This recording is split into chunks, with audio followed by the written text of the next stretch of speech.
Je prends juste des nouvelles. Est-ce que tout le monde va bien? Est-ce que vous êtes bien? Et pour me tranquilliser, ils me disent oui, oui, ne t'inquiète pas, ça va. C'est un mauvais moment à passer, c'est un mauvais moment à passer, mais en fait, ça fait maintenant plus de 5 ans que le mauvais moment est là et que ça dure, quoi. Juste en me levant aujourd'hui, j'ai jeté un coup d'œil à la télé et je m'aperçois qu'il y a eu 20 personnes de tuées encore dimanche. On découvre un charnier d'une trentaine de personnes dans un puits. C'est pas normal, il y a quelque chose qui tourne plus rond. Et c'est ça qui me désole le plus, c'est que j'arrive pas à comprendre ce qui se passe là-bas, en fait. J'arrive pas à comprendre.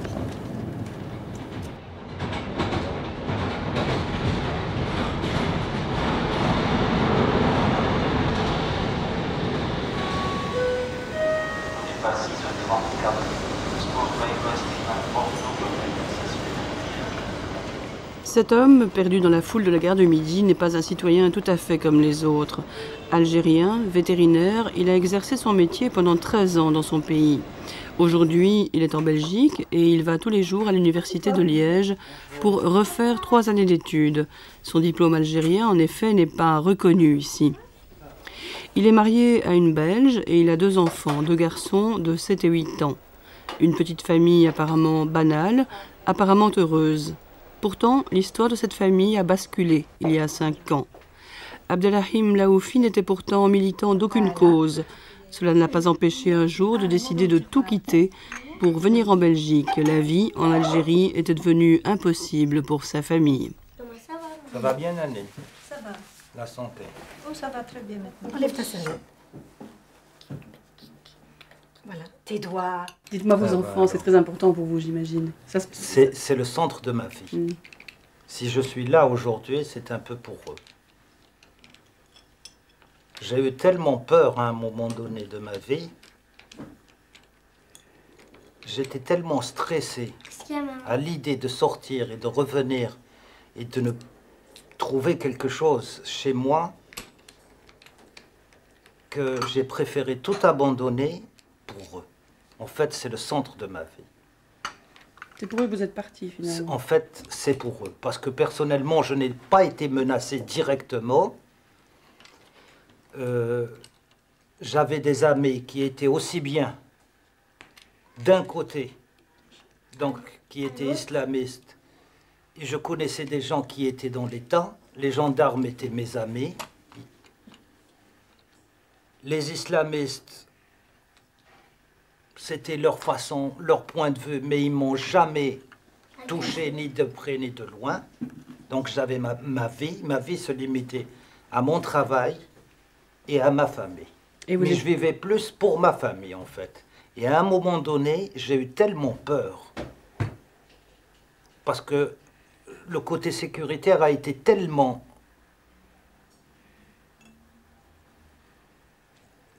Les événements ont pris tellement d'importance, en fait, que le côté sécuritaire, on ne savait plus à qui on avait affaire. Si c'était l'État, si c'était les islamistes, si c'était des truands, on ne savait plus à qui on avait affaire. Et il ne se passait pas un seul jour sans qu'il y ait un événement. Donc, donnez quelques exemples. C'était un petit village où vous étiez? Un petit village, tout proche de la côte, à 5 km de la côte. En Kabylie? En Kabylie, qui était... c'est une région très verdoyante, très accueillante. Les gens sont très accueillants. À vocation surtout d'élevage bovin. Et puis, je me plaisais beaucoup. Je me plaisais beaucoup dans cette région. C'est, je crois, la plus belle région que j'ai pu connaître dans mon pays. Et puis, les gens étaient tellement accueillants, en fait, que tout de suite, je me suis intégré dans la vie de la communauté. Et à un moment donné, tout a basculé.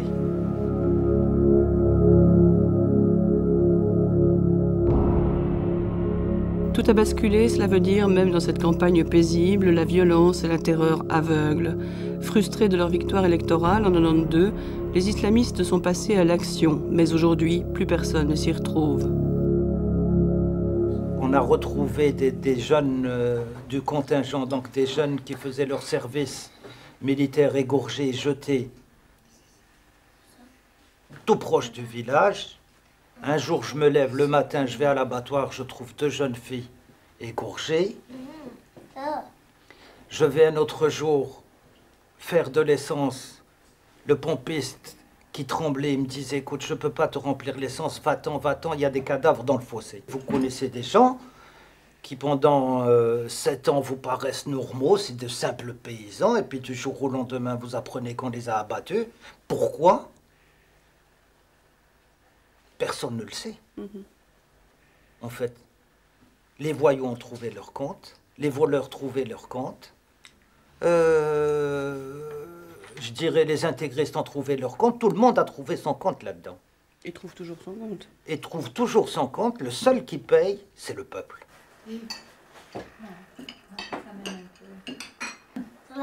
Est-ce que tu te souviens de quelque chose?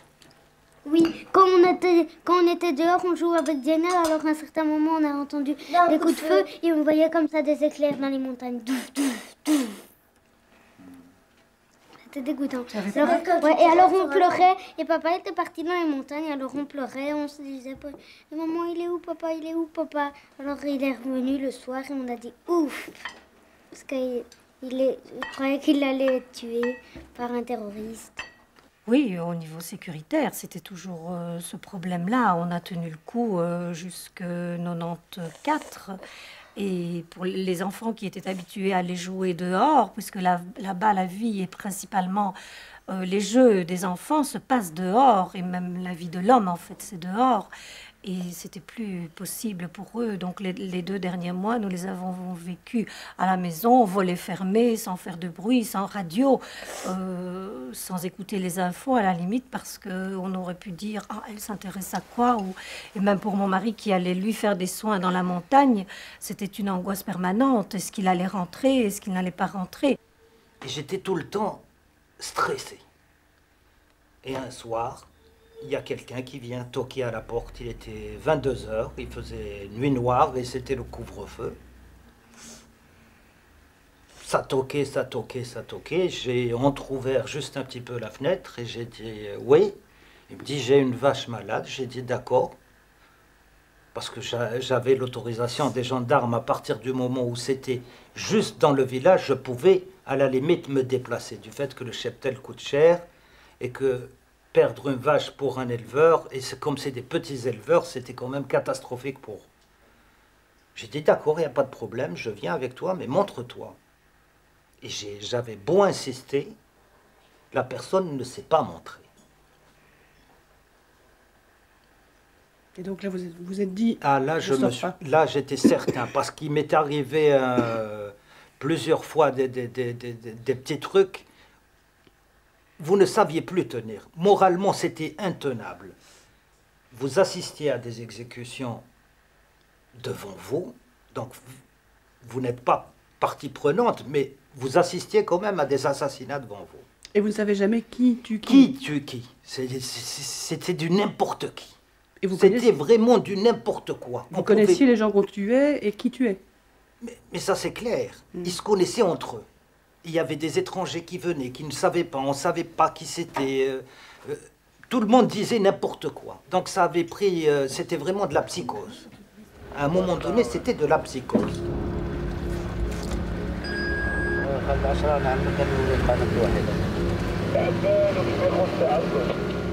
La psychose, en effet, est partout, entretenue aussi par des forces de l'ordre dont le rôle n'est pas toujours très clair. Actuellement, en Algérie, l'essentiel des forces de police est organisé en commando antiterroriste. Mohamed, appelons-le comme cela, était de ceux-là. Il a choisi lui aussi de quitter son pays. Il y a des islamistes et des policiers qui habitent le même quartier, la même rue. C'est pour cette raison qu'on travaille le visage caché. Des fois, on effectue des opérations dans notre rue, dans notre bâtiment où on habite, même des fois. Par exemple, une fois, on a effectué une opération d'assaut contre un refuge de terroristes. Donc, quand on fait ça, on ne sait pas le nombre de personnes qui sont dans l'appartement ou dans la maison. fait ça par hasard. C'est pour cette raison qu'on a créé les groupes commando. On sait pas s'ils sont 2 ou ils sont 12. Bon, parmi ces morts, des fois, une fois, j'ai reconnu 2 qui me disaient bonjour et je connais bien les gens qui ont étudié avec moi dans... Ça doit faire une drôle d'impression. Oui. Et eux, ils savaient que j'étais policier, mais moi, je savais pas qu'ils étaient des terroristes.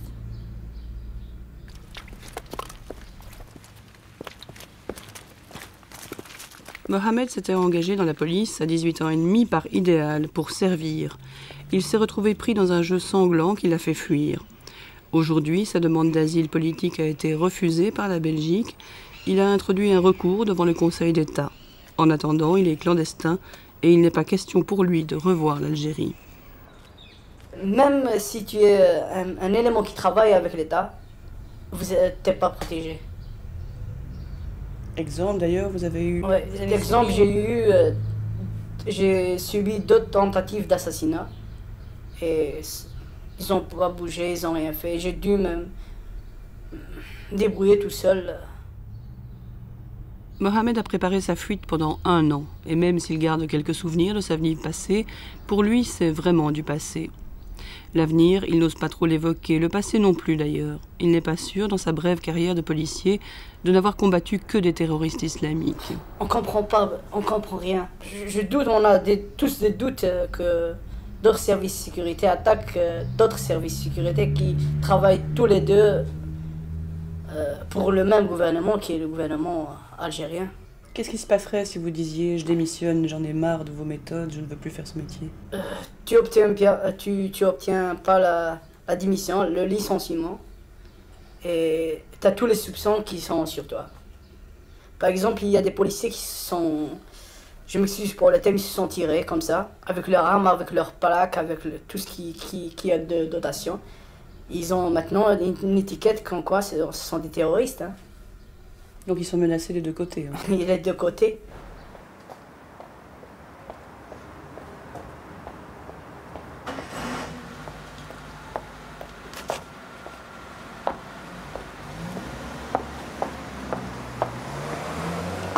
Pour la famille Laoufi, les choses sont évidemment très différentes. Madame Laoufi est belge, son mari n'a donc pas de problème d'asile, politique ou autre. Malgré tout, la vie n'est pas facile, financièrement notamment.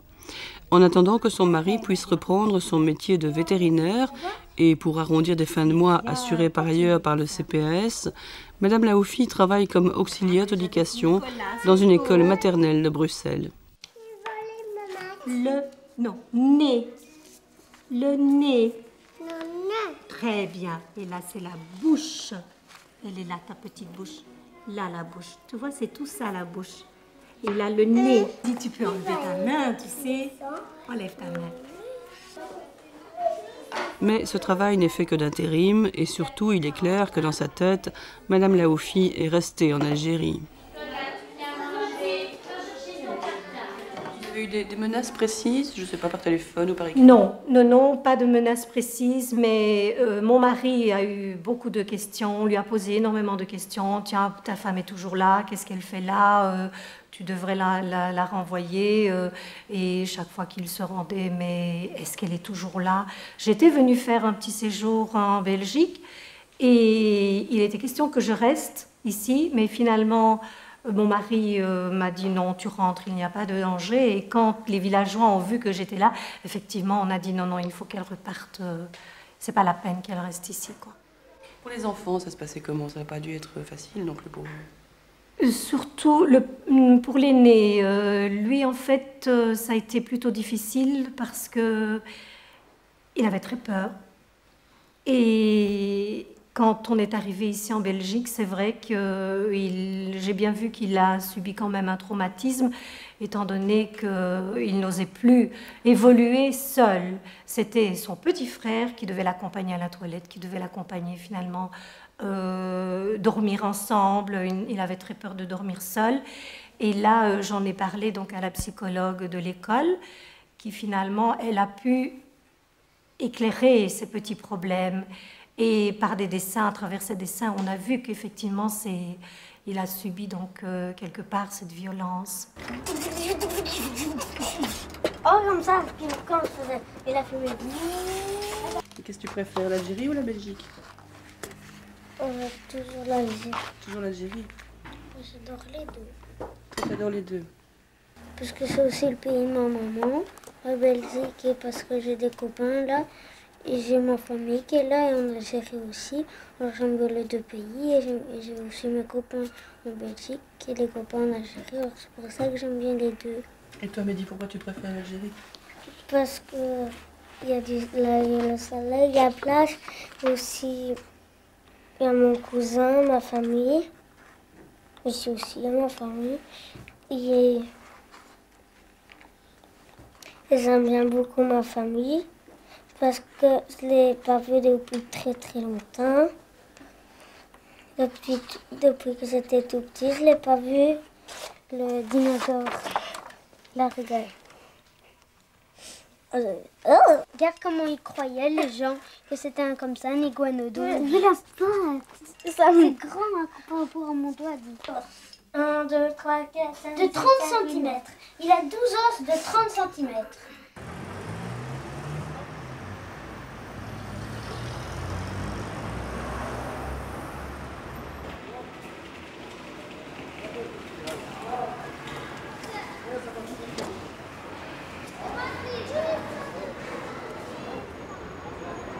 En 2 ans, 770 Algériens ont demandé l'asile politique en Belgique. 18 seulement ont été acceptés. Au Petit Château, d'autres enfants, mais pas d'Algériens. Les 19 Algériens, actuellement demandeurs d'asile au Petit Château, sont seuls. Et sans beaucoup d'espoir, une seule demande a été reconnue recevable. Ils sont aussi morts de peur. Si je parle des problèmes qui se passent en Algérie, pour moi c'est un risque. Je ne veux pas parler de ça, c'est-à-dire, c'est pour ça que je ne veux pas être filmé. Moi par exemple, je ne connais pas tout le monde, qu'est-ce qu'ils font ici. Je ne connais pas, c'est-à-dire, celui-là c'est un ami, mais je ne connais pas, est-ce que c'est un citoyen algérien, c'est-à-dire simple, ou je ne sais pas, c'est un policier, je ne sais pas qui. C'est-à-dire, je ne connais pas tout le monde. C'est pour ça que je n'ai pas confiance, tu vois. Tout le monde se méfie de tout le monde, en fait. Oui, c'est ça, oui. Je ne veux pas parler de la politique. C'est ça. Ceux que vous craignez, vous, c'est plutôt les gens du pouvoir ou les islamistes? Il faut craindre les deux parce que le pays est en état de guerre. Alors, il faut craindre les deux. Parce que c'est une question de vie ou mort, c'est ça. Une question de vie ou de mort pour tout un peuple que la Belgique ne peut pas accueillir, même si elle sait qu'en Algérie, faire son service militaire peut valoir une condamnation à mort. Non, moi j'ai pas fait le service militaire parce que le pays est en état de guerre. Et l'Algérien tue l'Algérienne, que ce soit un terroriste ou je ne sais pas, c'est-à-dire un simple citoyen, n'importe qui. Peut-être c'est moi qui vais mourir là-bas et je ne veux pas, c'est-à-dire mourir pour rien du tout.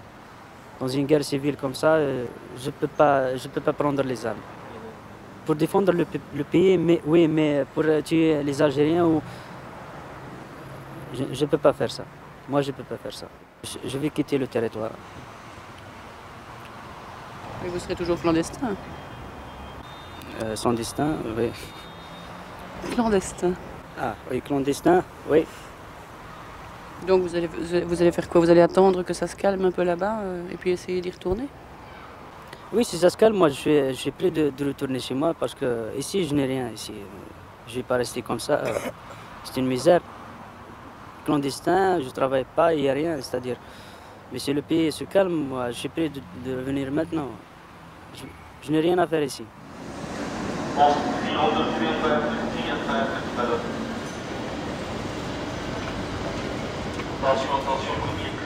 Abdelrahim Laoufi ne croyait pas non plus avoir quoi que ce soit à faire en Belgique.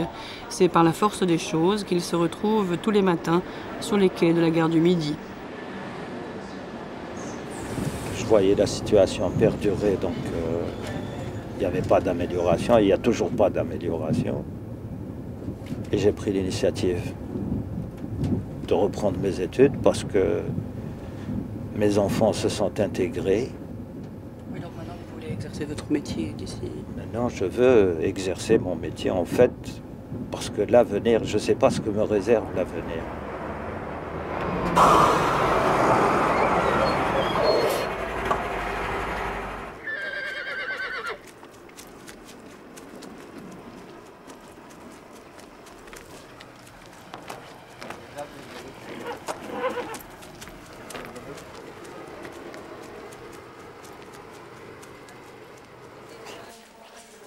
À 42 ans, il a donc repris le chemin des amphithéâtres et des exercices pratiques. Pas évident, bien sûr, de se retrouver étudiant après 13 ans de pratique professionnelle. Mais, dit-il, l'ambiance est bonne à l'université. Ce dont je voudrais vous entretenir aujourd'hui, c'est l'incident... Le cas d'Abdelrahim n'est sûrement pas le plus dramatique. Il a des papiers, un statut, une famille. Mais il a aussi beaucoup de nostalgie et énormément de culpabilité d'être ici, alors que l'autre partie de sa famille est toujours soumise à la terreur quotidienne. Là, c'est les enfants. Je leur avais acheté un cheval. Et ils aimaient bien venir là, c'est en plein hiver. Ils étaient tout gais, ils étaient tout heureux d'être là. Ils venaient tout le temps d'ailleurs. Ils adoraient venir là, passer quelques temps. Pour moi, je crois que c'est la plus belle époque de ma vie. Maintenant, j'ai mon frère jumeau. Mais mon vrai jumeau, en fait. Ça fait bientôt 3 ans que je ne l'ai pas vu. Il me manque beaucoup, en fait. Mais lui n'est pas parti, il n'est pas jugé utile de partir. Lui ne sait pas partir, ne peut pas partir. Parce que c'est pas évident de partir aussi.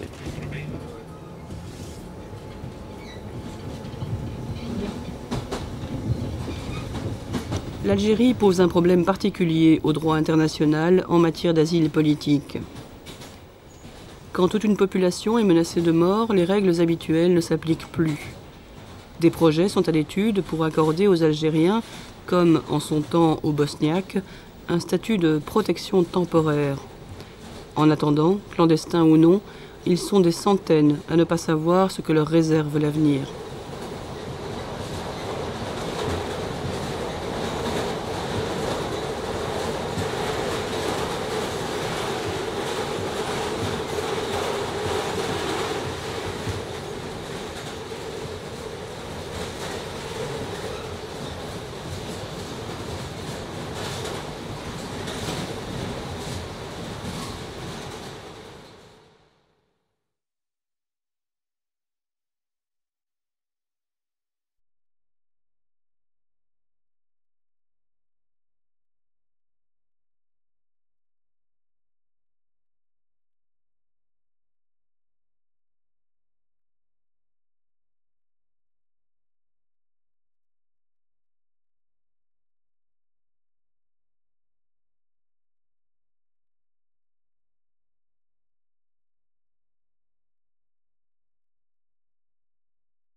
C'est l'histoire de citoyens algériens terrorisés. Ils sont une vingtaine par mois à chercher refuge en Belgique. Parce qu'en Algérie, il suffit de faire son service militaire pour être condamné à mort. Non, moi j'ai pas fait le service militaire parce que le pays est en état de guerre. Et l'Algérien tue l'Algérien, que ce soit un terroriste ou je ne sais pas, c'est-à-dire un simple citoyen, n'importe qui. Peut-être c'est moi qui va mourir là-bas et je ne veux pas, c'est-à-dire mourir pour rien du tout. C'est l'histoire de jeunes policiers engagés par idéal dans les forces de l'ordre et qui se sont retrouvés dans des opérations de commando. Bon, parmi ces morts, des fois, une fois j'ai reconnu 2 qui me disaient bonjour et je connais bien les gens qui ont étudié avec moi dans... Tout à fait une drôle d'impression. Oui. Et eux, ils savaient que j'étais policier, mais moi, je ne savais pas qu'ils étaient des terroristes. C'est l'histoire de dizaines d'Algériens qui se retrouvent aujourd'hui demandeurs d'asile en Belgique ou qui ont simplement vécu des choses qui ne leur permettaient pas de rester dans leur pays. vous connaissez des gens qui pendant 7 ans vous paraissent normaux, c'est de simples paysans, et puis du jour au lendemain vous apprenez qu'on les a abattus. Pourquoi?